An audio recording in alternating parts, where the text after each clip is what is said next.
దీన్ని బూగా అంటాం మేము. ఇది వాలిందని చెప్పేసి చూడడానికి వచ్చిన. ఇది చూడండి, బార్బిడోస్ చెర్రీ. ఇది కాయం లాగానే ఉంది అని అనుకున్నా, బట్ సడన్ గా షాక్ అయింది ఏంటంటే దీని వెనుక ఇంత రెడ్డిష్ గా ఉంది చూడండి పండు. ఇది ఇప్పుడు తెంపాలనో వద్దో తెలీదు, బట్ తెంపేస్తా, ఎందుకంటే మా ఏరియాలో కోతులు ఎక్కువగా ఉన్నాయి.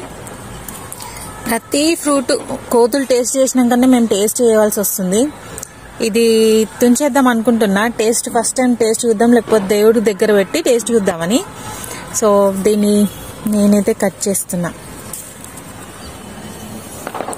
ఇంత బాగుందో చూడ్డానికి అయితే. ఇది స్వీట్గా ఉంటుందా వగరుగా ఉంటుందా నాకైతే అస్సలు తెలీదు.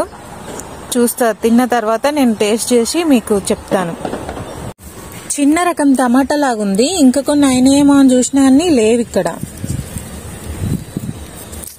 ఇది కొండ మామిడి పూత అవుతుంది. ఇదేమో యాపిల్ బేరు. ఇది కూడా చిన్న కుండియే, పూత ఎంత అని వచ్చిందో చూడండి. కోతులు రాకపోతేనా ఇవన్నీ మేము తినేవాళ్ళము, మీకు కూడా పంచేవాళ్ళము. ఇంకా దీంట్లోనే అల్లనేరేడు ఉంది, అది అనిపిస్తలే. ఇది అల్లనేరేడు చెట్టు. దీనికి కూడా కాయలు అయినాయి అంతకుముందు, బట్ ఇప్పుడు కాలేవు. ఇంకా బార్బిడోస్ చెర్రీస్ ఉన్నాయా లేదా అని చూస్తే ఇంకొక్కటే ఉంది. ఇది ఎప్పుడు అవుతుంది చూడాలి.